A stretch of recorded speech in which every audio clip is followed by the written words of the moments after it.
I think has just been extremely busy. So we appreciate her taking time out of that schedule to spend an hour and a half with us at UCLA. So as you might know, Margot is a professor of medicine in the Division of General Internal Medicine at Zuckerberg San Francisco General Hospital and Trauma Center.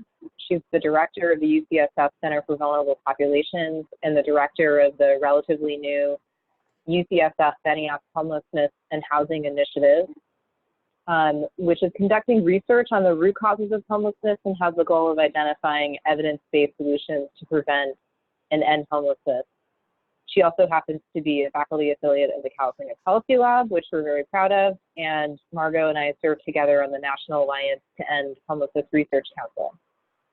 Since the start of the COVID-19 pandemic, she's been an in-demand advisor to the state of California and local and national elected officials and agencies who are tasked with keeping the homeless population safe and healthy in the context of our rapidly changing homeless services and health services environment.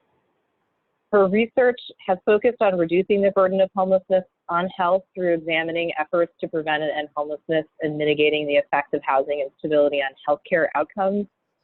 She uses a variety of research methodologies with an aim towards informing the development of programs and policies to end homelessness via understanding the complex interactions between health and housing. She has a particular interest in homelessness in older adults and homelessness in medically complicated individuals. On a personal note, I can say she is also incredibly generous with her time. She has dedicated decades of her career to studying homelessness well before it was a popular thing to do or a high priority for policymakers or donors. And over the last 3 years, as we've all leapt into this field, she's just been an invaluable sounding board and voice of reason and guide to our efforts.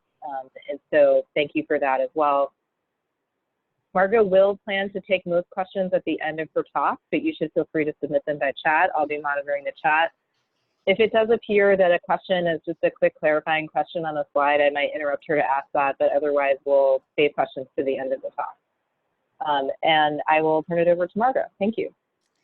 Thank you. Whoops. Thank you so much, Janie, and thank you all for joining. I know it's a little easy to get burnt out on these Zoom webinars or conferences, but it's great to see all of you even virtually, and it's just really lovely to be with you today. I'm going to talk mostly about homelessness among aging adults, and then try to squeeze in some discussions of COVID and homelessness. I have to admit my slides on that are pretty rushed, but I'm happy to take questions because, as Janie said, I've been very involved at the local and the state and the federal level of trying to come up with sort of temporizing solutions for what we do.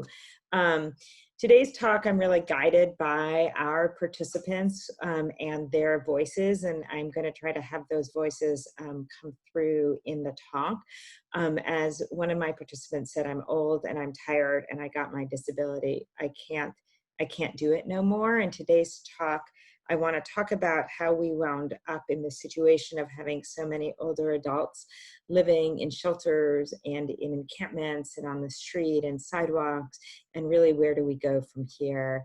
I want to start with talking about why the population is aging, introduce you very briefly to my study, which we call the Hope Home Study, talk about the demographics of older homeless adults in Oakland. I want to spend some time talking about the pathways into homelessness, or how people found themselves homeless at this point in their lives, what their health status is, what we know about their health services utilization, institutional care, mortality, their housing outcomes. Because this is an audience of academics, I want to just talk very briefly about methodological considerations when you do this type of work. And then because we're all COVID all the time right now, I want to talk briefly about COVID, and then end with where do we go from here. So first of all, the homeless population is aging. In a study that we published in early 2006, we found that the proportion of single homeless adults in San Francisco who are more than 50 was 11% in 1990. And by the time we finished our study in 2003, it was 37%. And now it's about 50%. Our colleague in Philadelphia, Dennis Culhane, along with other colleagues, took those findings and went looking in shelter data from across the US. And he made this discovery that Americans born in the second half of the baby boom, so about 1955 to 65, have had an elevated risk of homelessness throughout their lifetime. If you look here, the green line is in 1990, where there was a peak of people experiencing homelessness in their early 30s. In 2000, it was early 40s. In 2010, it was sort of early 50s, and you can imagine where it's heading from there. We know that the housing affordability crisis is most acute for those nationally who are 50 and older. We know that among renters who are 50 and older across the country, 30% spend more than half of their income in rent. This is what we call severe housing burden and places people at high risk for homelessness. And so we anticipate that the median age of the homeless population is in fact expected to rise. And in fact, Dennis and his colleagues looked in 3 areas. One of them was LA County, and realized that amongst the older, in fact, 65 and older, the population of people 65 and older who are homeless is anticipated to triple between now and 2030, when it will start coming down in large part due to deaths and the end of this baby boom population.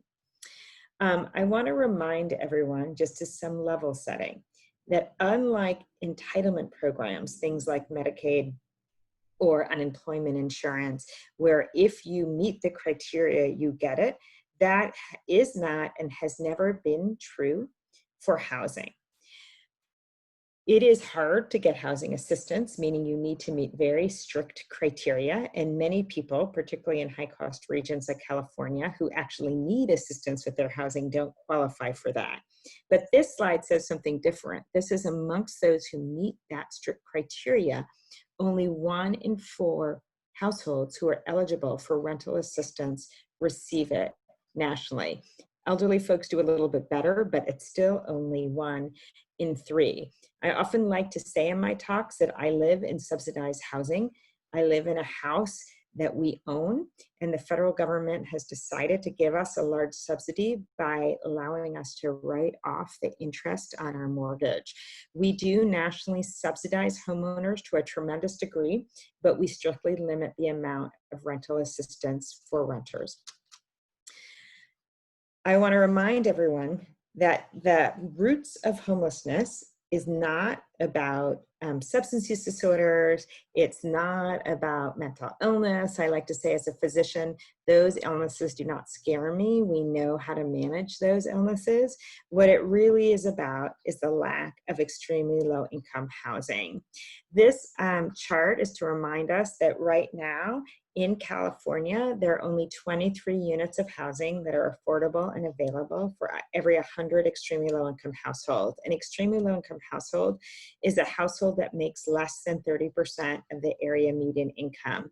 Nationally, there are 35 units of housing available for every 100 ELI household, but California is the second worst state. Somehow the graph didn't update, but this is we're getting a little better in 2020. It's 23 units for every 100. The only state that's doing worse than we are is our neighbors in Nevada. Until we close this gap, we are pretty unlikely to solve our homelessness problem. I also want to remind everyone that it is impossible to talk about homelessness without talking about issues of racial justice and structural racism. Everyone here probably knows that in this country, housing has been a primary means of wealth building. And until relatively recently, historically, there was perfectly legal, doesn't mean it's moral, but it was legal, that there has been discrimination in home ownership. There were racial covenants leading to segregated neighborhoods. There was redlining, restricting access to mortgages in these segregated neighborhoods, leaving Black Americans out of, in large part, the housing market. You add to that the fact that the predatory lending crisis disproportionately affected people of color. And on top of that, the ongoing, although it's now illegal, discrimination in the rental housing markets, which has been very well documented, such that Black families wind up spending a lot more for the same form of housing as a white family does. You add to that discrimination in the criminal justice, employment, and educational systems. And of course, educational discrimination is very connected to where people live because so much of public education is funded locally. And it's perhaps not as surprising that Black Americans are at 3 to 4-fold increased risk of homelessness nationally. And shamefully, those numbers and proportions are even worse in California. So I want to introduce you briefly to our study, which we call the Hope Home Study, or the health outcomes of people experiencing homelessness in older middle age. This has been funded by the National Institute on Aging since the end of 2012. It's a longitudinal cohort study based in Oakland, California. We enrolled 350 participants who we enrolled between July 2013 and June 2014, and we follow them every 6 months. We recruited an additional 100 participants in 2017 to 2018 to make up for those we had lost through death or lost to follow-up. The study activities take place at community-based field sites in Oakland, and the study is really run by a very active and wonderful community advisory board made up of local leaders, people like service providers, clinicians, policy experts, as well as 3 of our study participants who guide our study, who tell us what questions to ask, who help us write the questions, who help us interpret the data, and help us disseminate our findings. To be in our study at enrollment, you had to be 50 and older. The additional 100 people had to be 53 and older because that was the bottom age of the people currently in the study when we enrolled them. You had to be English speaking because our community advisory board told us at the time we started this study that over, in the high 90% of the population who met the other criteria were English speaking. And so they recommended that we just stick with English. That you had to meet the federal definition of homelessness when you were enrolled, either living outdoors, a place not meant for human habitation, and emergency shelters. You had a quit order, or you were going to be evicted within 14 days, or you were fleeing interpersonal violence with no place to go. These were definitions defined by the Federal HEARth Act. However, once you are in the study, we continue to follow you no matter what your housing situation is. The study includes regular interviews and exams. We have added qualitative interviews on topics of interest. We adapt and add new questions every 6 months. We do assessments of death records using local and state death records, jail records, HMIS or Homeless Management Information Systems records. We use monthly check-ins to enhance our follow-up. And we have aggressive study tracking. So if a patient misses their check-in, we reach out to contacts, we do outreach to the areas they might be in, we walk around and try to find them. We use social media and search engines and other ways to, with participants' permission, to find people who we lose track of. Our follow-up rates have been outstanding. We typically have about 75 to 80% of active participants show up at each interview. Overall, we have a 90% follow-up rate. We have this very aggressive outreach for people lost to follow-up. We have, for a long time now, done phone interviews with those who move, basically beyond about an hour or 2 drive from where we live. And unfortunately, for the last 2 months, we've had to convert our interviews to phones, which has been very challenging. So who are older homeless adults in Oakland? So when we started the study in 2013 to 14, we found that 2/3 of the people were between 50, which was our bottom age, and 60. But you can see even back then, 12% were 65 and older. When we enrolled people, the median age was 57. And keep that in mind when you hear the other health statistics. Like most studies of single homeless adults, men were about 3/4 of the population, or 77% were. And 80% of our participants identified as Black American or African American in a city where at the time we started the study was 26% of the population identified as being Black. When we enrolled people, 13% were working for pay in the formal economy for 20 hours a week or more, and an additional 28% were actively looking for work in the formal economy. Despite this, 90% of our participants had an household income of less than $1,150 a month, because you really can't separate homelessness from deep poverty. Well, there are a lot of myths about people experiencing homelessness, that they're socially distant from their family, and that's why they became homeless. We do not think that that actually tells the full story, particularly, I will say, amongst the Black American participants. If you ask questions simply, are you married or partnered, you can see that only 5% were currently married or partnered, and 41% had never been married. But we asked people to give us contact information so that we could find them if we lost them. And 80% of the people we enrolled was able to give us the name of a contact. 60% gave us a close family member as their contact. We asked questions about social support, and 2/3 of people told us that they had someone they could confide in, which is usually a decent measure of social support. And over half reported regularly attending some sort of social activity, like a house of worship or a social club. Almost 1/3 of our participants had lost stable housing in the past year, and stable housing was defined very strictly. We meant the last place that was an institution where you lived in the same place for a year or more. And you can see that 1/3 had lost that in the prior year. When we collapsed that to a definition of homeless, we found that 1/3 this episode of homelessness was less than 6 months. You can also see that for 15% of our participants, they had last had any stable place that they were housed for more than 10 years ago. When we tried to find out why people left the last place that they had been stably housed, the most common reason was they simply couldn't pay their rent or mortgage, which was 28% of our sample.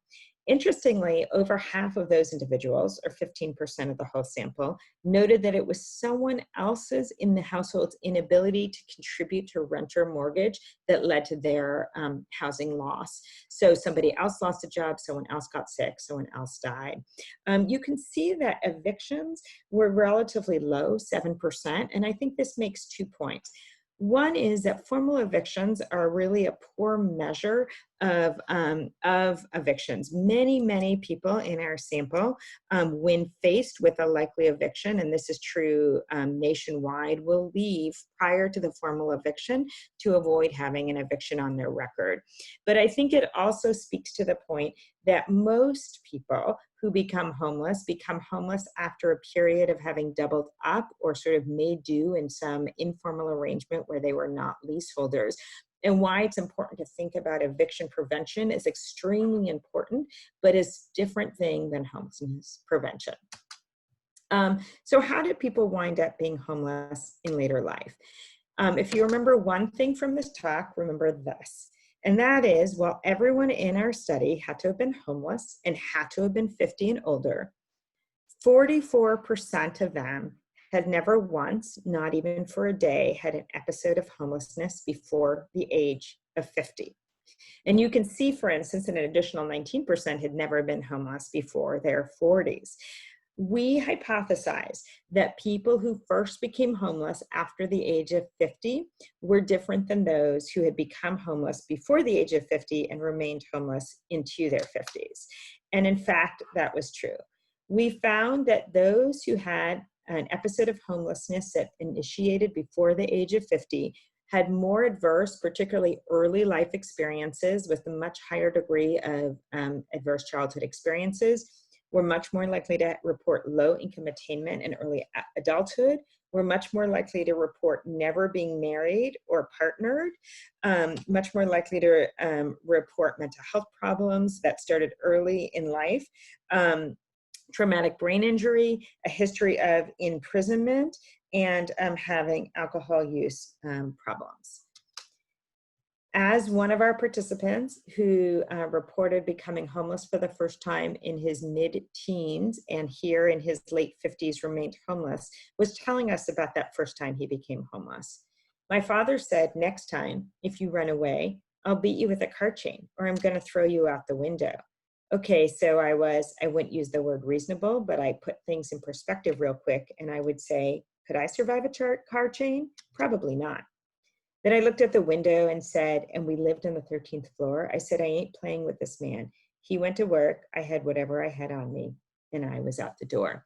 He left his home that day, and he spent his life going between institutional care, often in the carceral system, and homelessness, and remained homeless when we found him late in life.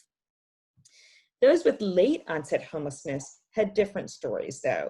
In general, they had worked throughout their life, although generally doing low-wage work, often more than one job, but physically demanding minimum wage jobs without a lot of job protection.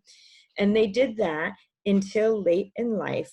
They had one or two of these crises. Either they lost their job or someone they lived with lost their job. Their marriage broke up. They became sick. Their spouse or partner became sick. Their spouse or partner died, or they died. And with that disruption, they had little means to protect themselves, and they became homeless. We found that those with late onset homeless had a marked lack of what we would call advocacy. We saw things like evictions for reasons other than non-payment of rent, where they probably had protections that they were not aware of, people who were not getting benefits to which they were entitled, people who faced multiple bureaucratic hurdles every time they tried to get help.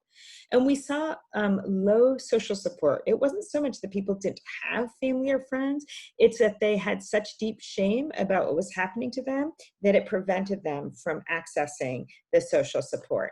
They were much less likely to have an imprisonment or long incarceration, but their housing was hampered by one-time charges, like a one-time drug charge or an unexplained arrest earlier in their life that had haunted them throughout their lives and really disrupted their ability to get both jobs and housing. This is what one of our participants told us as the reason he had become homeless in his 50s. When they bought the company out, they cut our hours back, and they would bring in temp workers, and they would give them all the hours, and they weren't giving us our hours, which caused me to lose my place I was staying in because I couldn't afford to pay their rent, because, you know, when you're going from almost 80 to 100 hours a week down to 20 hours a week, it's kind of hard to pay the bills. While those with late onset homeless tended to have fewer vulnerabilities, many still had significant health challenges related to their homelessness. No matter how you cut it, our participants' health was terrible. In fact, at baseline, 56% reported their health as fair or poor. This is this one item question where we ask people, how would you rate your health? Poor, fair, good, very good, or excellent. And we know that people who report their health as either fair or poor are at much higher risk of a hospital stay or even dying in the year that follows. In the general population, about 11% of people report their health as fair or poor. Among people of this age group, we would not expect 56% to report their health or fair as poor. We really only see that in the oldest old, people in the 85 and older age group. We found that the self-report of chronic diseases were really common, despite the fact that we imagined that they were underreported because of poor access to care.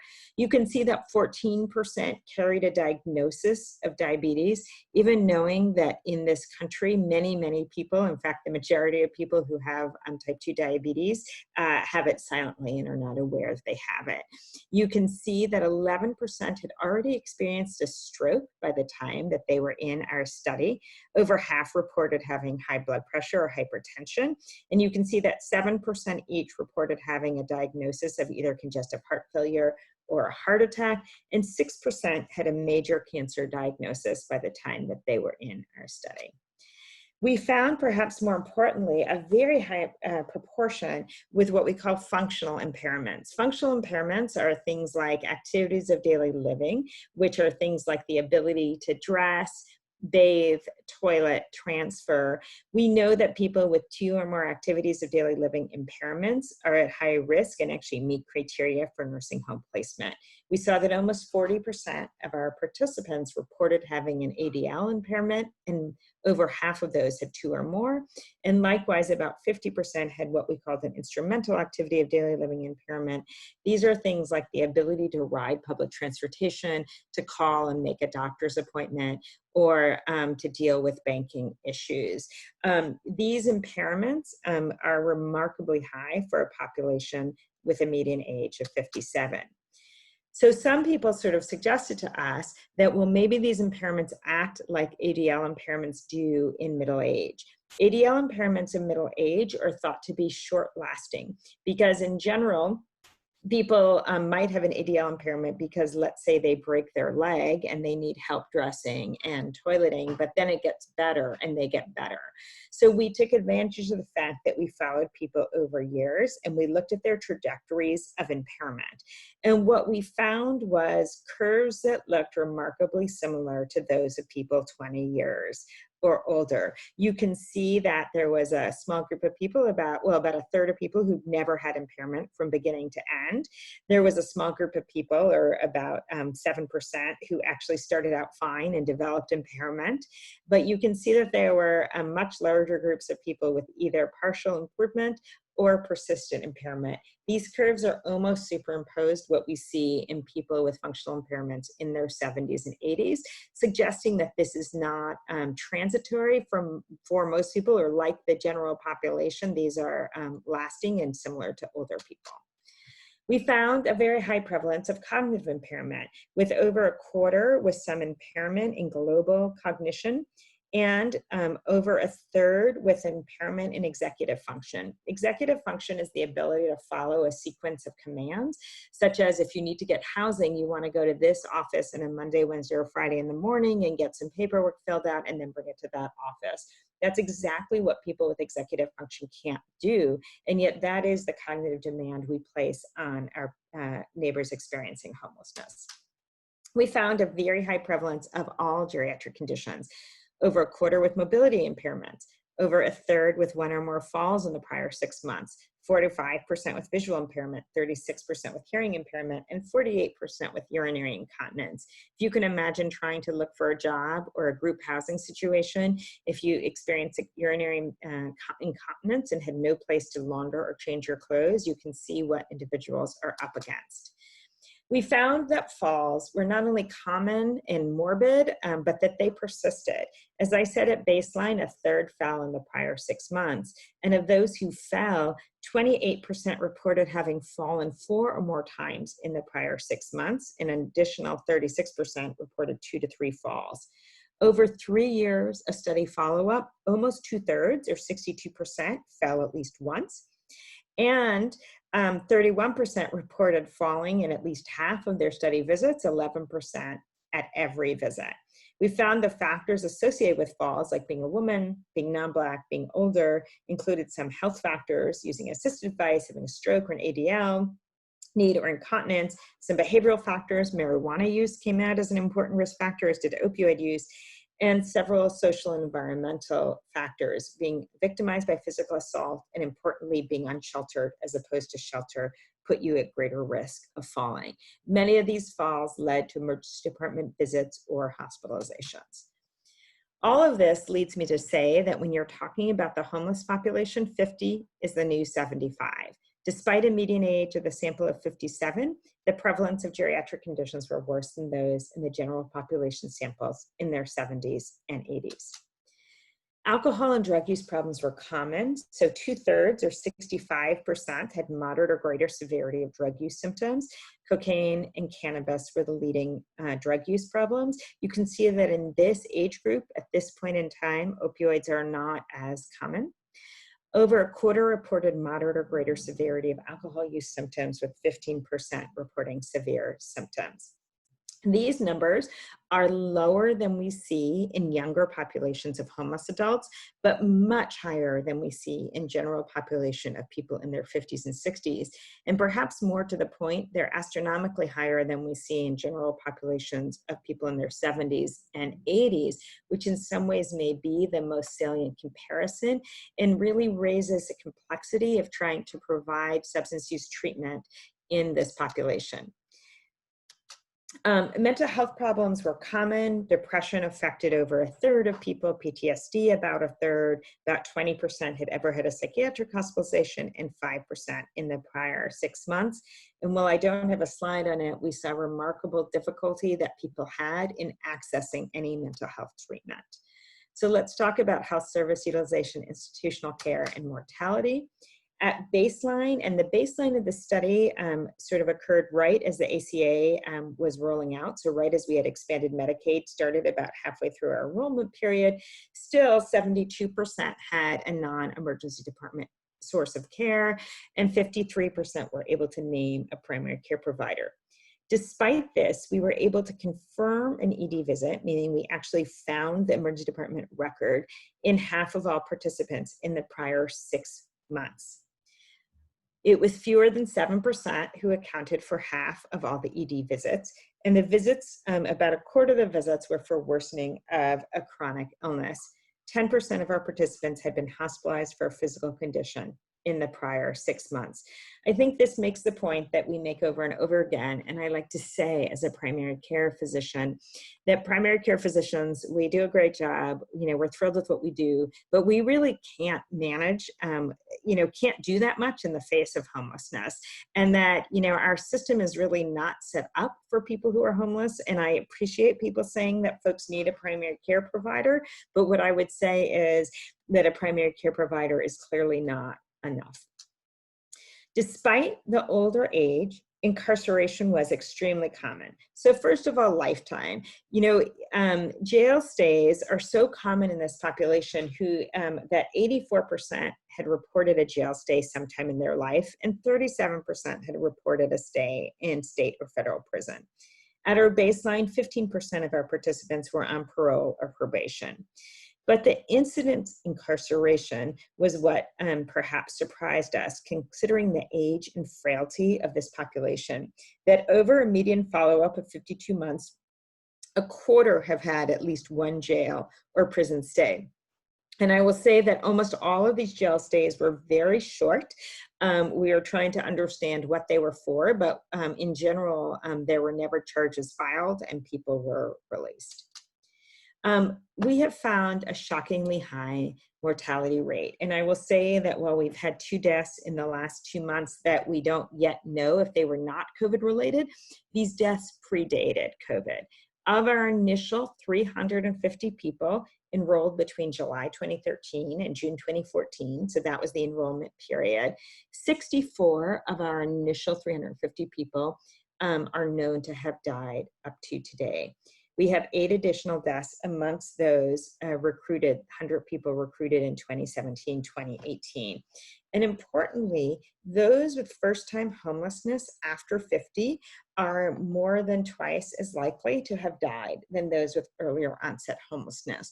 I suspect that this is partially a survival bias, that many of those who were homeless before 50 and who have survived have shown themselves to be people who are able to survive these very difficult circumstances. But I think there are a few other reasons. One is that we know that health shocks can be more dangerous than a long-time health problem, meaning if you've had your blood pressure controlled your whole life and you suddenly lose your housing and lose the ability to control it, the immediate risk is higher than it would have been if your body had been tolerated to it.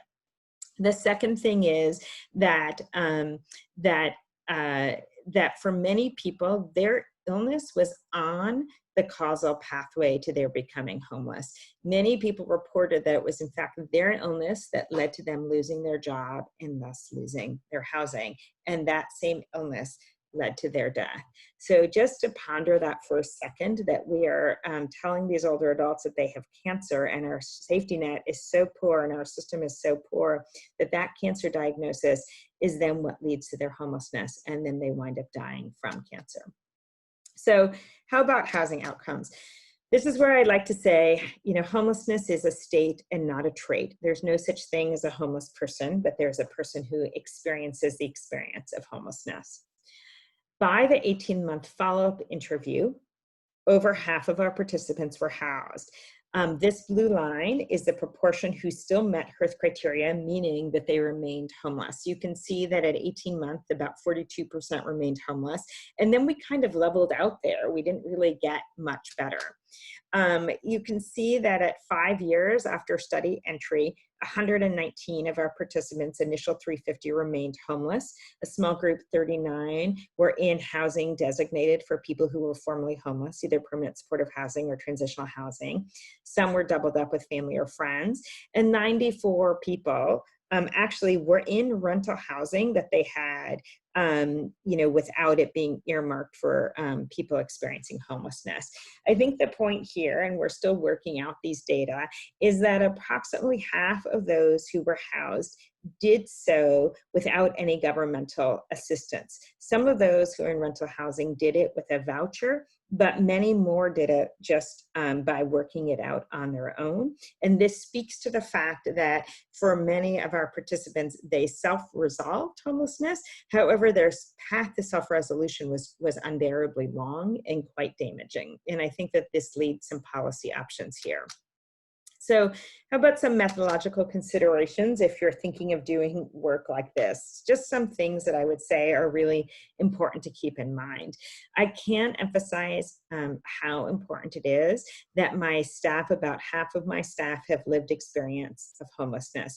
It is significantly easier to train people with lived experience of homelessness how to consent someone, how to follow a skip pattern, how to do interviewing, than it is to train someone who might intuitively know how to do those things or might have learned those things in school but has no idea what the experience of homelessness is. Our community advisory board is absolutely essential to everything that we do. They help us write our grants. They provide input on what questions we should add. They help us shape the questions. They help us avoid making mistakes. And they've helped a lot with disseminating our findings. We really expend a tremendous amount of effort to lessen missed visits and missed data. A huge proportion of our staff time and effort is spent looking for the people who do not show up for appointments. We have a strong philosophy that we capture whatever data we can, even if it's not complete. If we find someone in an encampment who doesn't want to come in for an interview, we will ask them, a few questions about their housing and their health. We have a way of capturing that and a way of giving them an incentive, a monetary incentive for doing that, because that at least allows us to answer what we can. We think through missingness ahead of time and how we're going to deal with it. And so this is something we put a lot of thought into. We have had to initiate what we call secondary trauma work. The experience of being homeless is so unspeakably terrible that even the experience of working and hearing the stories, of doing the interviews, has been traumatizing for our staff. And this is something that we pay a lot of attention to and work together on. And we've provided resources for the staff to have a place to really manage this experience and to take it seriously. We have very strict protocols in place for mental health emergencies that are really designed to avoid calling the police in every way possible. And we have our resources at our fingertips because those issues come up. And finally, we think a lot about probabilistic matching because people might use names that are not their formal names or might have some missing information. And we've had to be very sort of thorough and think ahead of time of how we're going to do that to match with existing databases like HMIS or death records and the like. So I wanted just to talk briefly about COVID and older homeless adults. As you are probably aware, homeless populations are at high risk of COVID, and not surprisingly, just as we anticipated, shelters have seen some really horrendous outbreaks. The fourth line here, or the third line, San Francisco, was an outbreak that I helped manage in San Francisco, where after 2 individuals tested positive for COVID, we tested everybody, and 66% of individuals in the shelter tested positive. That was on the high end of a range, but you can see Boston had a similar outbreak where 50% tested COVID, and they, in conversations with them, noted that on the first day of their testing, many fewer people tested positive than the second day, so the 50% is likely a dramatic underestimate. I'm sorry, the 36% is likely an underestimate. You can also see that staff members were infected at high risk. I can tell you, as soon as we started hearing about COVID, I became very concerned about the homeless population for two distinct reasons. One is this reason, that we knew that homeless individuals would not be able to shelter in place. We knew that the conditions of homelessness were ripe for the spread of an infectious disease, and so we knew they had a high chance of becoming infected. The other reason I was concerned is knowing what we know about the aging of the population in a disease where older age is one of the main risk factors for poor outcomes. We were doubly concerned that homeless individuals would have poor outcomes associated if they did become infected. The third thing is that we have always known that people who experience homelessness get admitted to hospitals a lot more, and they get admitted for a few different reasons. One is that they're sicker, so they have more underlying health concerns. Two is that things aren't caught early, so small things become big. But the third thing that doesn't get talked about as much outside of the medical field is that we lower our admission thresholds. There are many things that we treat as outpatients in the general population that we bring people in and need to keep them in the hospital if they are people who experience homelessness.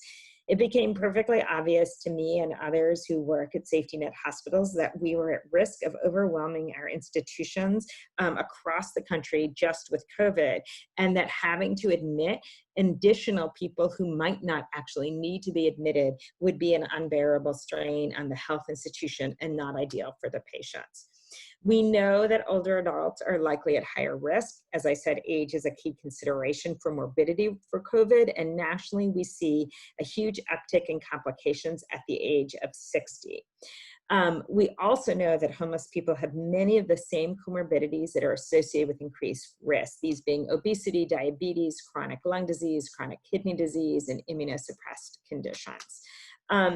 In the very first days, very early on in the pandemic, I went up to the State Op Center in Sacramento, where it became clear that they did not think that they would have capacity to move everyone who is homeless into a hotel or a motel or trailer, which is what we wanted to do.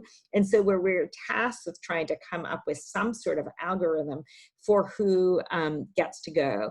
And we sketched out this plan that basically said that we would take people who were COVID infected, and they would either go to what we call an alternative care center, which is a group setting where other people who are infected would be alongside them, or they would go into a hotel, a motel, or a trailer.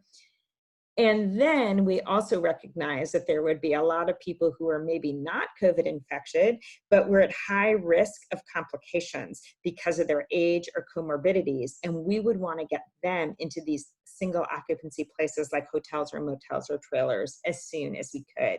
We developed this plan at a point in time where they did not think we would have access to testing. And so we had to sort of do all sorts of workarounds for this. And through this plan that I drew up with others at the state level, we came up with this algorithm, which then turned into Project Roomkey. Project Roomkey is a statewide program that uses FEMA dollars aligned with some state monies, aligned with city and county money, to try to bring people who are 65 and older, or people who have underlying conditions. And there's a whole long list of conditions, which interestingly includes smoking, which is about 70% of people experiencing homelessness smoke, who actually could be eligible for Project Roomkey. Project Roomkey involves leasing hotel rooms, again, should be reimbursable by FEMA, braided together with community-based organizations who generally provide the staffing for these hotels, along with health support generally provided, and this differs throughout the state, but generally health departments or federally qualified health health clinics provide the health support to go along with it. And in the Q&A, I'm happy to talk about what's happening with Project Roomkey, what are the successes, what are the challenges, and where do we stand. understand. So what have we seen nationally? We have seen increased risk of being infected. We think it's about 10 times the general population risk. There's a little bit of difficulty in getting the number because testing has been so difficult to get, but we are seeing percentages at about 10 times increased risk, what we'd expect. And I would say the morbidity or mortality, the reports are just beginning to stream in, and I can speak more to what we're seeing in San Francisco, but I would say it's sort of about what we would expect by age and by comorbidities, not extraordinarily more than we would expect, but sort of what we would expect in an older population with multiple comorbidities. So let's, and again, I'm happy in Q&A to return to any questions about COVID, but let's try to talk about interventions and solutions. And I can also try to talk briefly about how we how we move forward from where we are. So first of all, before COVID, after COVID, during COVID, always housing is the answer. And really when we talk about housing, we need to be really clear that we're talking about ELI housing, or housing that's affordable for people who make less than 30% of the area median income, and most likely people who make less than 20%. The way I like to think about it is ELI housing is the answer for everybody, and ELI housing with supports or permanent supportive housing for those with significant behavioral disabilities. All of these need to be done on housing first principles. Housing first is that you start with the housing and then you provide the services after that, but that the first thing that needs to start is housing. You do not need to get people into treatment programs. You do not need to get people into mental health treatment or any other treatment before you provide the housing. You want to house people as quickly as possible, and we need to do a much better job of diverting people who are either at imminent risk of homelessness or people who have just become homeless as quickly as possible, return them to housing while we work on the other issues. So what is the role of shelter? So first of all, even before COVID, I've always had the drumbeat where I've been a little disturbed by the conversations on the West Coast where there's been such a focus on unsheltered housing. My concern with that is that the answer to unsheltered housing is shelters, but shelters do not equal housing. Shelters need to be part of the process to get people housed, or they may be. To work, they need to be low barrier. You need to be able to bring your pets or partners, your possessions, or your privacy, and have privacy, what we call the 4 Ps. And they need to be staffed appropriately to get people into housing.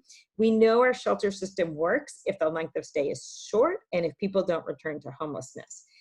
COVID has made very clear what some of us have been worried about all along, is that there are enormous risks for congregate shelters, and that congregate shelters are extremely expensive. Nationally, Dennis Culhane, I think Randall Kuhn was involved in this work as well, have shown that we spend about $12 billion a year on congregate shelter, despite the fact that nationally 1/3 of people experiencing homelessness on the West Coast, 2/3 are not even in shelter. We spend a lot of money on these temporizing solutions, which don't wind up really getting us where they need to go. And I think with COVID, we have real questions if any time before the end of the COVID crisis, which we are more than a year from the end of it, whether we even can really safely return to congregate shelters. Extremely low income housing. We need to be really melding these discussions of homelessness and housing and not separating them in our minds or in our policy decisions. We need to really double down on efforts to expand and preserve deeply affordable housing, or ELI housing, with targeting those who make less than 30% of the AMI. Obviously, there are a lot of, we face a lot of problems doing this even before COVID, and with the budget devastation of COVID, many of the state plans are really now at risk. We need to think more about preventing homelessness, and prevention efforts to work need to be both efficient and effective. Efficient means they need to target the right people, and effective means they need to work. We see some increased action on eviction prevention, which is extremely important, but not the same as homelessness prevention. We know that individuals who do not have a lease are in fact at the highest risk of homelessness. And I wanna just give a shout out to a pilot program in California called Home Safe, which is giving prevention funds to adult protective services because it assumes that they are involved with older adults who are at high risk of homelessness. We've yet to see if this is either efficient or effective, but I think it's good to try these things. This is my favorite chart on thinking about homelessness prevention. Those who know me know that I'm likely to scribble this out on all kinds of paper. This is done by Mary Beth Shin and Jill Kaduri, and this sort of talks about the challenges of doing homelessness prevention. This comes from research that they did with the home-based program in New York. At the horizontal axis, you have the risk level in deciles of the risk of becoming homeless in the future, as done by sort of retrospectively after they looked at various risk factors that people had. The red line is the failures, or the people who they tried to give services to or didn't try to give service to who became homeless. And the blue line is really where you see the impact of the program. What you can see is that at lower risk levels, the good news is you have fewer failures. You can see at the horizontal axis 1 through 5, not that many people became homeless. The bad news is not that many people became homeless, whether you gave them access to these prevention interventions or not. What you see as you go further to the right on the graph is that risk levels increase, failures increase, more people become homeless. But the difference between the dotted line, which is people who received these prevention services, and the solid line, which is those who did not receive the services, widens. What this says is that in order to be efficient, these programs need to target people at really high risk, even at the highest level of risk. And this program was really designed to try to get people who are likely to become homeless. Only 30 to 40% of people became homeless. And you can see that, these programs prevented at best, 8 or 10% of people who otherwise would have become homeless. On the other hand, if you set as your criteria the number of people who become homeless, you're going to ask people to do things, at the left end of the graph. So what I like to say is, if you were to give me $1,000, I promise you I wouldn't become homeless in the next year, and you could report 100% success, but in truth, you wouldn't have done anything. We really want to design prevention programs that target those who are extremely high risk, and we want to be able to bear some, as we say, failures, or people who, despite getting the resources, still become homeless. So what works? Emergency housing assistance has been touted. There was a study you've probably read in Science, which took advantage of a natural experiment that happened in Chicago, when Catholic Charities basically offered one-time housing assistance to families who were self-identified being at risk of homelessness.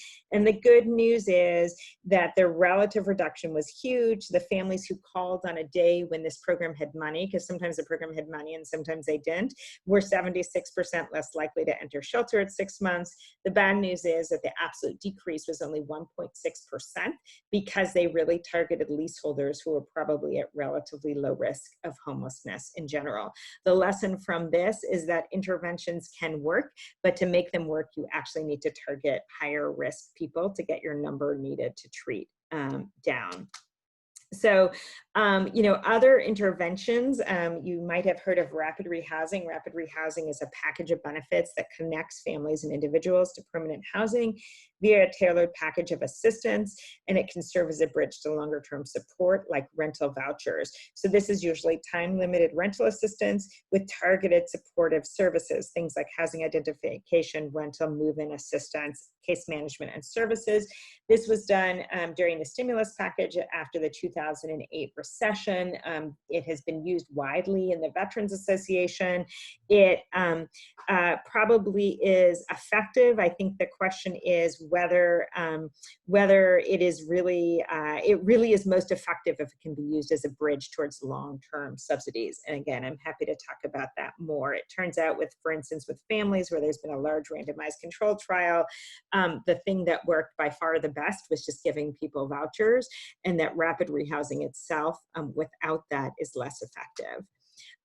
Permanent supportive housing is sort of the best treatment for chronic homelessness with severe disabling conditions.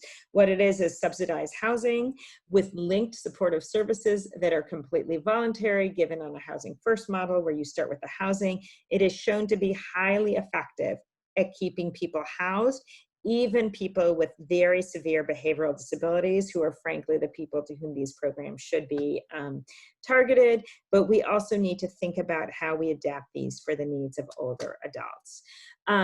You know, we face numerous challenges with this enormous shortage of ELI housing, the difficulty that we have in building and sustaining housing for those most at risk, and our need to stop the inflows into homelessness, which frankly I fear COVID will make much, much worse.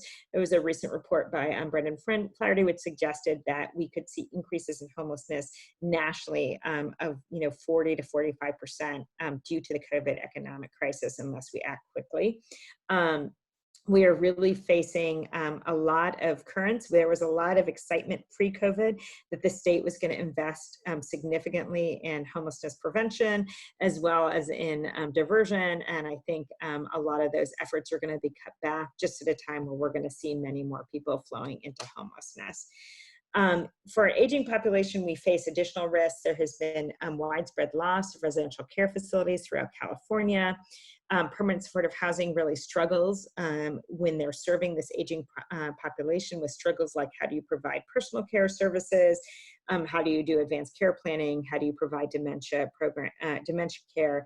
There are some exciting programs, including some trials of linking PACE, or Program of All-Inclusive Care for the Elderly programs, and aligning them with permanent supportive housing and other such interventions to try to take care of how do we manage a high needs population who basically need geriatric care in these environments that were not set up for this.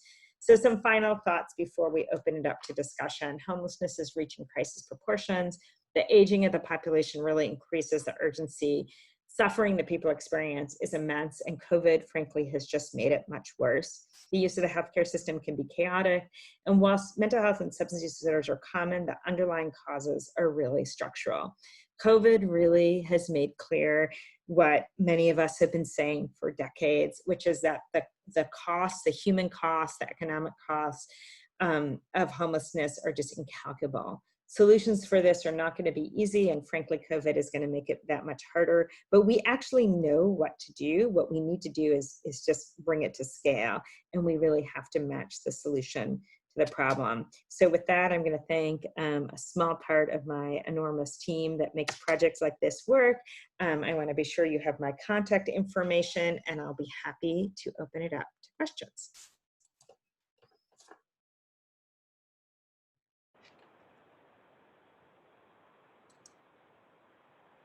Margot, thank you so much for that. That was an incredible summation of many years of work on multiple topics. People should feel free to submit questions over chat, or you can raise your hand if you prefer to say them in person. And I'll kick us off with a question.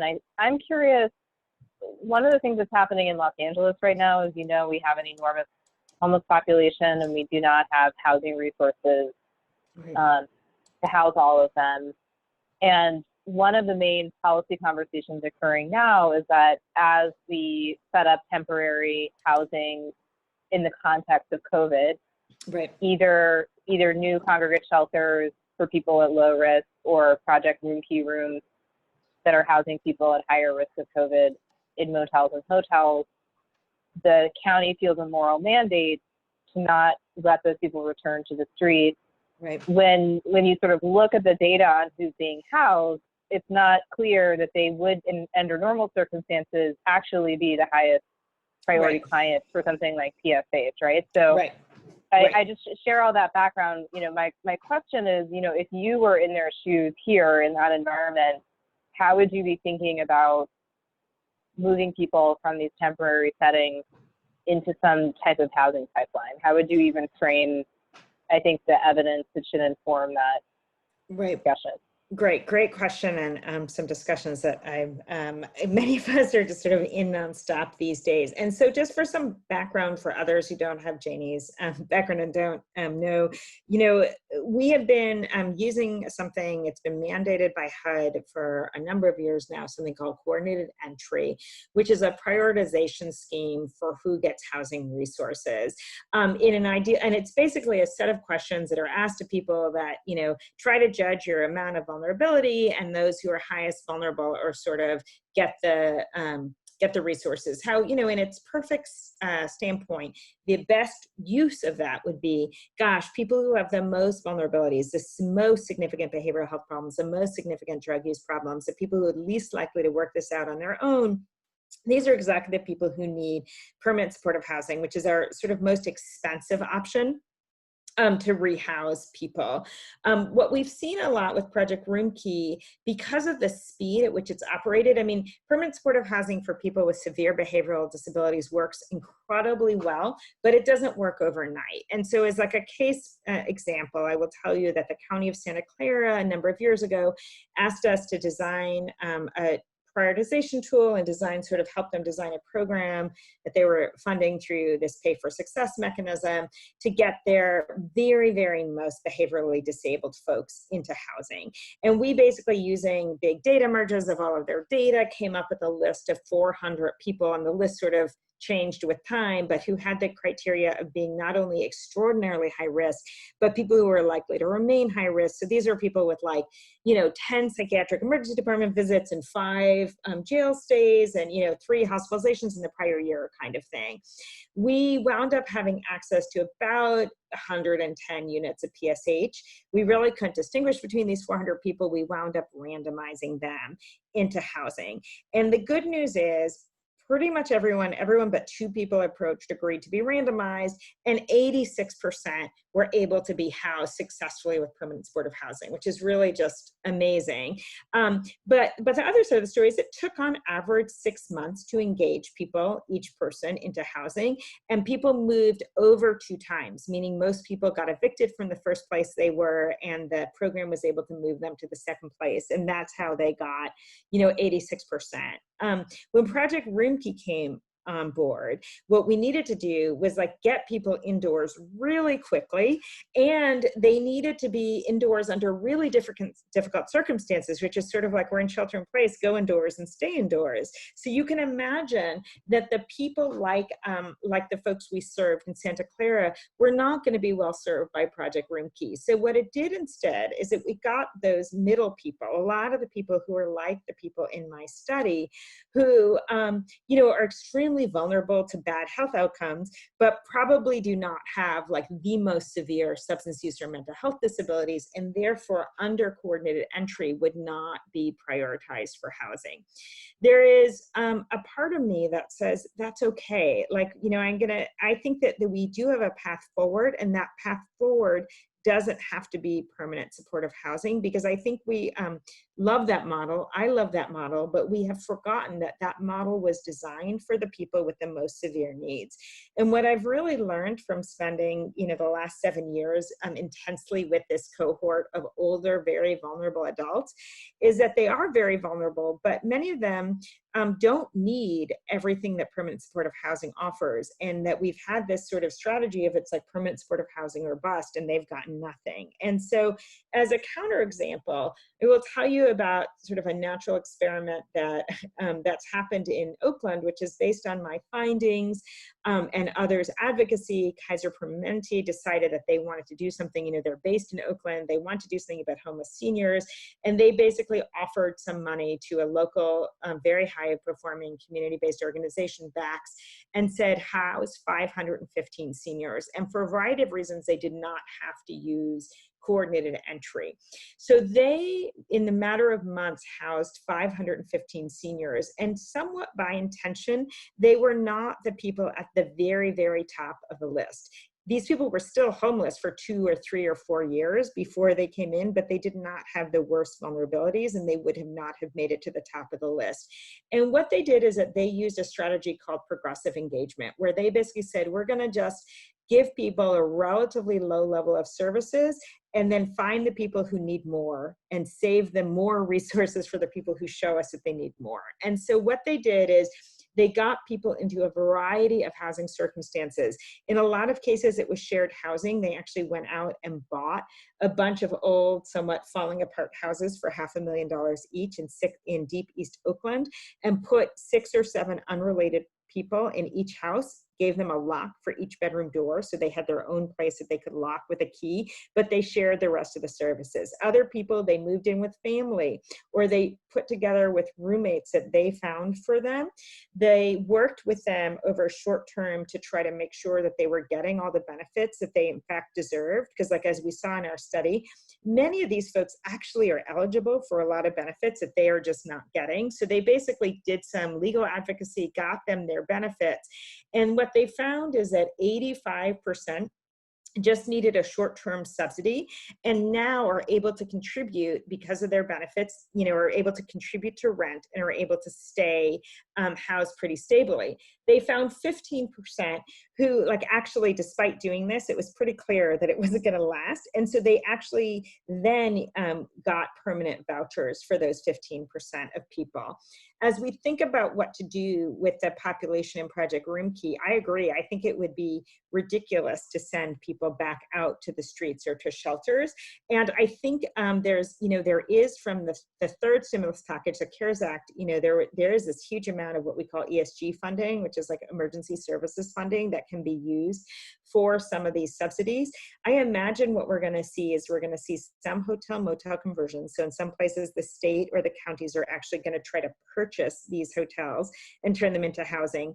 And what I hope that they do with the rest is use a model of progressive engagement like they've used at BACS, and try to use this time period as a time period to identify, what benefits people should get, and then to try to be creative and not necessarily assume that all of these people need permanent supportive housing with a high case manager ratio kind of thing, but that a lot of these folks probably can be effectively housed with a little bit of intervention. That is my hope, is what LA will do, and that is what I'm trying to encourage the Bay Area, places to do, is to try to be creative, to use short-term subsidies, and then to have a back plan for the people for whom that isn't enough. So I don't know if that answers your questions, but I for one am not too upset that it's not. I think that we're going to have to be flexible and not just go by the HUD criteria to do this. And I think there is a way forward.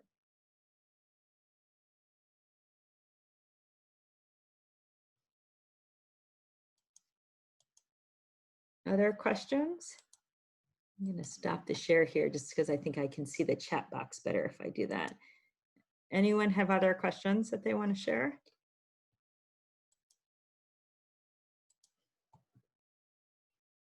Stunned everyone into silence.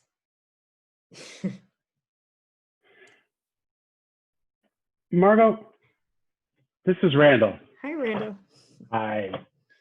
Thank you so much for just an incredible overview of the situation and getting everyone caught up. I was wondering if you could speak a little bit, and I know a program like Project Roomkey is kind of 55 different programs in different counties. And in fact, in LA, that's played out as being 7 different programs in different service provision areas, which has been a big problem in terms of race equity. And in practical terms, what that means, so just to give the crowd an example, basically county supervisors, in order to have citizens, NIMBYs, hotel owners, whoever, swallow the program, basically stated that they wouldn't do placements in Roomkey outside of the service provision area. And because SPA 6, South LA, has basically no hotels, that means no one in that area is getting placed. And that means we have a huge race gap. And I guess I'm wondering how you think about the connection between racial injustice, sort of multiple layers of racial injustice in this process, and specifically where you would draw some parameters for, say, addressing race equity in Project Roomkey by improving the practice of Project Roomkey, by modifying Project Roomkey, especially as we go into the permanent housing stage, versus trying to remedy these issues elsewhere in the system, recognizing that many parts of the system may be drastically underfunded in the coming months and years. Right. Thank you, Randall. That is, I think that is a chilling example of kind of what we've all been fearing. I mean, I will tell you that I have been worried that coordinated entry itself really has the potential to bake in racial inequities. And the reason I say this is, you know, coordinated entry in most places is almost exclusively done on individual vulnerabilities. So the questions that sort of get you points are things like mental health problems and substance use problems.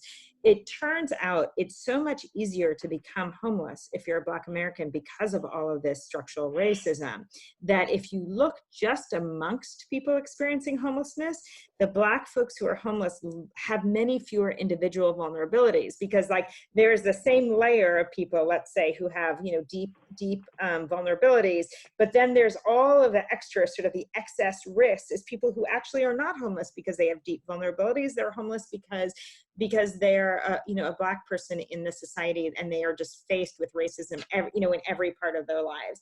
And I worry that the entire framing of coordinated entry, basing it on individual vulnerabilities, has really baked racial inequities into our response system. And we see that play out in real time. And so I think that this is a perfect example of how it plays out in, like, we're watching it before our eyes, that agreement to say, you know, I mean, what, you know, that NIMBYism, to me, like that, you know, that is exactly what we see everywhere. We only want folks from our neighborhood. What does that even mean? Like, you know, it's like bizarre, but what it winds up meaning is we don't want, you know, it's sort of people in some ways expressing like their racism, right? We want people who we know who look like us, or et cetera. And so I think if you then turn from that and say, well, then people in Project Roomkey, if you don't fix that, then you can't use Project Roomkey as sort of the entrance to long-term housing. And so I think the first thing is, you know, that decision, you know, I understand, I mean, in those rooms, trying to get those hotels rented up and trying to do, like, I understand that people are fighting against this community opposition and they were scrambling to do the best they can. But I think it would be devastating now is if we then used having gotten into Project Roomkey as this ticket to a solution out. And so there has to be some elevation of that discussion, and some say, okay, well then, you know, if we are going to house everyone from Project Roomkey, we need to be sure that we house as many people who did not get into Project Roomkey or whatever.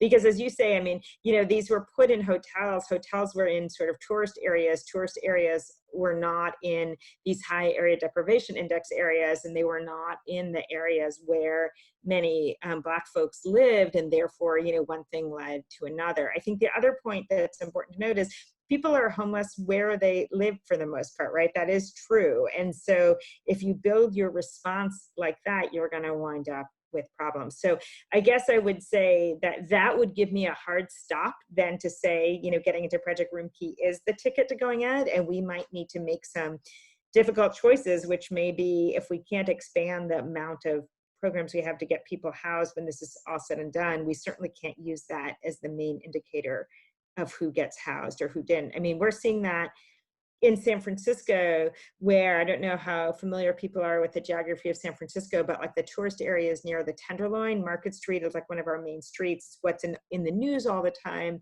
It's got a very large homeless population. It's very visible. While it is disproportionately, you know, there's a much higher proportion of Black Americans there than there in the city as a whole, it is not predominantly Black folks who are homeless in the TL. There's the southeast sector of the city, which has been the historically Black sector of the city, where there's been massive displacement and gentrification, but it is sort of the last part of the city to be gentrified. There are as many homeless folks in the southeast sector as there are in the Tenderloin, but because they're not butting up against sort of, you know, gentrifying businesses and things, no one pays any attention to them, right? So they're not in the news, no one knows they're there. And I've just been doing work in the Southeast sector recently, and they're like, hotels, what hotels? Like, they haven't been offered to any of our folks. And it's the same kind of thing, because there are no hotels in the Southeast sector. And so I think we need to be really, really cautious. And I think someone like Amanda Andere from, Funders Collaborator has just been really, really, really important in really saying, like, if you don't very consciously integrate sort of racial equity into your decision making, this is what's going to happen.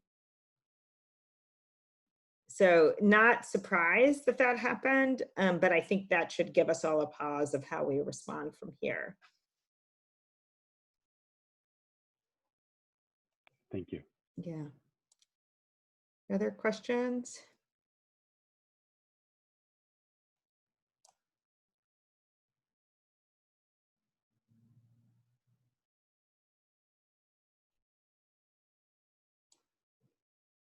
No other questions?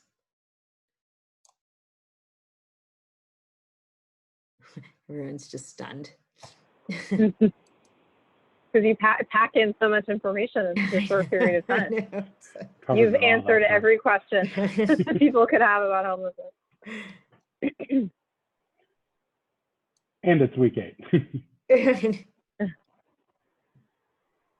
Anyone else? Happy to talk about COVID or homelessness or not, or just the research process or not. Oh, I just got a question on chat. Can you talk a bit about state policies around stemming the inflow of folks falling out of informal living arrangements? Yeah, that is, I think there are sort of two answers to that question. One is what we planned pre-COVID, and one, what's going to happen now. I think, in some ways, LA was really the test case, right? With Measure H and Measure HH, there's so many good things happening in LA, and so many people got housed. But I mean, Randall and Jamie, you'll know the exact, it's like 1.7 people became homeless for every person who got housed or something. And so like LA's homelessness still went up. Now, it didn't go up 49% year over year, which is what we were seeing in Oakland, which is in some way the counterfactual of probably what would have happened without Measure H or HH. So there is this increasing recognition, like, oh, we've got to stem the inflow. So pre-COVID, there was actually plans to develop a $750 million flexible housing pool, sort of flexible dollars that could be used to target people at high risk of homelessness. And high risk of homelessness really generally means people living in informal housing arrangements. And so, I had a lot of hope that we were going to be able to develop plans that looked more like Home Base in New York. And what they do in Home Base in New York is that in every community in New York City, they have sort of a Home Base office, and they kind of advertise like on subways and in public benefits offices and things like, hey, are you worried about becoming homeless? Come to us. If you go to Project Home Base, you get asked a series of questions, and they have a scoring criteria, and you get extra points for like being doubled up is actually one of the main things you get points for. Having ever been homeless before is the single highest, most important risk factor. And if you basically have enough risk, you then can get this package of benefits. And the benefits include financial benefits, so short-term subsidies, one-time payment to make up back rent, everything from we'll buy you a bunk bed so you can move in with your sister. Also includes like social work and legal advocacy, like we can do mediation with whoever you're living with, or we can negotiate with your landlord or whatever. And as I said, it's had some pretty good success. So I was pretty hopeful that California as a state was going to actually be able to bring projects like that online. The state budget is sort of in disarray. County budgets are in worse disarray. And so many of those plans have been scrapped. I think there's been a big effort locally to, use sort of philanthropic dollars and things and try to set up similar projects. Certainly in the Bay Area, we have a few set up. I fear that they're not going to be, it's fantastic that they're doing it. We're going to learn a lot. The need is so crushing right now. Like whatever we projected is nothing compared to what we're seeing now, where we're seeing all these crowded households where people are just extraordinarily stressed and the income has just dropped. And there are eviction moratoriums all over the state. Eviction moratoriums are helpful, but eviction moratoriums don't actually make up for the fact that people it doesn't pay your back rent. And so what I fear, and I think what everyone else fears, is that the day those eviction moratoriums are lifted, we're going to see a whole lot of mess, and that's going to sort of trickle down to getting people also kicked out of these informal arrangements.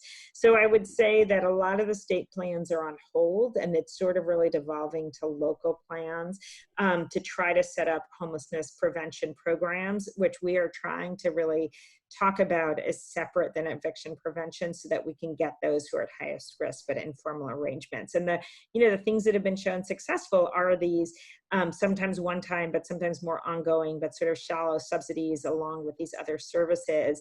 I had high hopes that there would be statewide efforts in this. I think that those hopes right now for the next few years are vanished, and it's going to be local efforts. It's a big part of, philanthropic interest. I know that it's become like the new hot philanthropic topic. I do worry that we're up against just huge numbers of people being displaced. But I think that's, the state is aware of this issue. They had awesome plans to try to start a lot of different experiments to deal with it. I think that they need to step back, and the $750 million flexible housing pool has now been it's officially not going to launch. Right. Yeah, I just wanted to chime in and say that here in LA, there are eviction assistance programs being rolled out, particularly by the city and not necessarily by the county.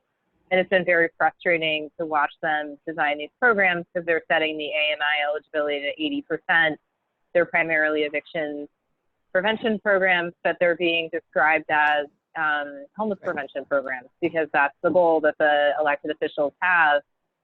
And anyway, so we've been pushing really hard to try to at least set aside or think about setting aside money for that 20 to 30% AMI or lower, and use some evidence-based risk factors to assign it so that you're more likely to get some effective homelessness prevention. But we'll see, if anyone steps up. It might actually require a private sector donor who's willing to do an experiment to really build, the case to see what we're doing. But anyway, Randall. And that's what we're doing in the Bay Area, is like just private sector donations. We're trying to evaluate it and hoping that we can show proof of concept so that when the budget turns around, we can get it. Because I think, and with the private sector, it's much easier. Like, if you give a lot more points for being doubled up, that is a way to sort of increase it. I guess for me, the one challenging thing with informal housing arrangements, they're essential. But, and I think this brings us back to, you're talking to a crowd full of demographers. Right. And my other work is on immigration and health. And yeah. I'm cognizant of the fact that a lot of evictions don't lead to homelessness, right. especially among Latinos, yeah. because people simply shift to high density. Yeah. And or high crowding, we like to say, because we're afraid everyone's going to switch away from high within household density, high crowding. Yeah. Right. Yeah. But this does not seem like an optimal result. If you've taken, say, a 62-year-old, help them avoid homelessness by moving in with relatives who we know are highly exposed to COVID-19 through work in frontline professions and other forms of injustice, how do you, it's hard enough to imagine, say, identifying a group of households that face this risk, but how would you at least avoid perverse outcomes like that? Right. Well, COVID has sort of changed the narrative a little bit, right? I think, like, we sometimes talk informally about Latinx homelessness because homelessness in that community doesn't always present in quite the same way. And I can tell you, like, I'm doing all the COVID follow-up phone calls from my hospital, which is my clinic is about 20% Latinx, and our COVID has been 90 to 95% Latinx. And it's all exactly that scenario, Randall, where it is, last night I was breaking the news that, someone was COVID infected. The woman was 24 weeks pregnant. She was living in a bedroom with her husband and her 5-year-old. Her husband has blood cancer. 8 people share a bathroom. 8 people are in the house in and other members, her husband and other members of the household are frontline workers. And you probably all saw Diane Havler's study in the Mission district, which is this gentrifying district, historically Latinx district, where there were 0 cases cases among the 45% of people sampled who were white, 0. And among Latinx, it was, over, sort of like, depending on how you counted, 1 to 2% were infected. Actually, 2% of Latinx folks who lived in the neighborhood were infected, which might not sound that high, but is astronomically high, because you're only test positive for about a 10-day to 2-week period. So at one point in time count, 2% is like ridiculously high. And it was all this story of crowded housing with frontline workers. That's where the problem is, right? I think we need to sort of think, though, about COVID separately than homelessness in a way, because, pre-COVID, I would say that is how my older folks got rehoused, is that they got rehoused with family in crowded situations. And they are not homeless, and their outcomes in general are a heck of a lot better than they were when they were on the street. COVID is a sort of special case where that does not protect them from COVID. It does protect them from a whole bunch of other things. So I don't think we should abandon that as a, we're not going to be able to abandon that, I guess I should say, until we have a lot more structural change. And short of COVID, that is still a better outcome if we can enable people to move in, as long as it's not ridiculous. Like, when you have 14 people sharing a bedroom, at that point, it's not great. But I think we are going to need to tolerate, some increased housing crowding in order to solve homelessness, because I don't see any other way we're getting out of it. But I would say, Randall, you do a really good point, which is that in the day of COVID, like I've been saying, if it were my family member and I had a choice between them being outside or in a shelter, it's a no-brainer that I would want them outside. Absolutely no-brainer. I think shelters are much more dangerous than being unsheltered.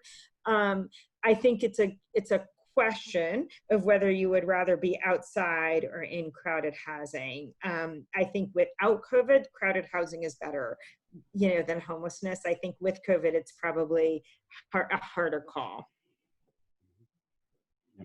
But I think as a long-term strategy, we are so behind in housing production in the state, and it takes such a long time, and it's so expensive to build it, that I think we're going to need to do a little more crowding. And like what Jamie Almanza has done in East Oakland, buying these 6-bedroom houses and putting 6 unrelated adults into them, they are pretty crowded. But what she said is, she's like, I'm trying to densify the single family housing in these districts, because it costs $500,000 to $750,000 to build one unit of like a studio apartment, and she's housing 6 people for something and doing it in 30 days. She stands on the courthouse steps, she bids for the house, she's keeping it out of the hands of the housing speculators.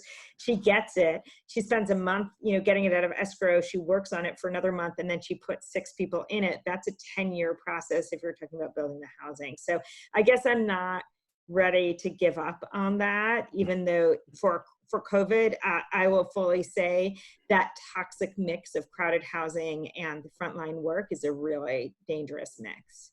Yeah. No, it just almost feels like we should have a separate Project Roomkey for frontline workers. And I know large hospital systems like UCLA and UCSF have that.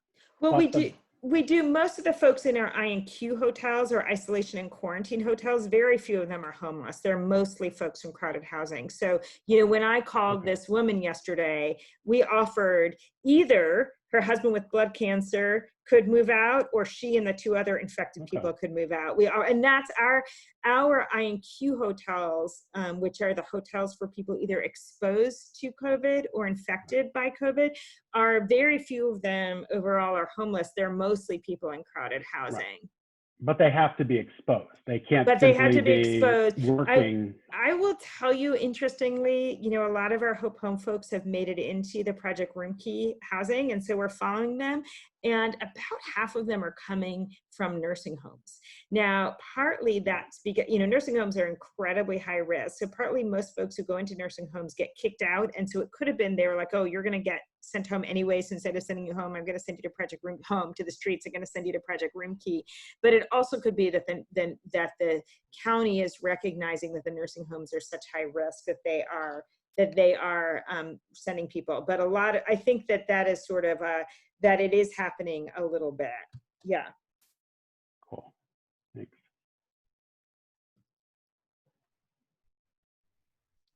Any other questions? I think we're at time at Fabulous. 1:30. So Yeah. I just wanted to say thank you again for making time to speak with us. And I hope the folks on the call got a lot out of it. I know I always do every time I hear you speak. So thanks again. And we wish that we could actually host you at UCLA and hang out with you all day, but we'll do that soon enough, I hope. We'll do We were that going soon to enough. rope you into a day-long workshop. Too. I know, I was excited. Well, hopefully as soon as we're out of this mess, I look forward to seeing you guys. Thank you all so much. It was great talking to you, and I hope to meet you in person at some point. Thanks, everyone. Okay, bye. Bye-bye.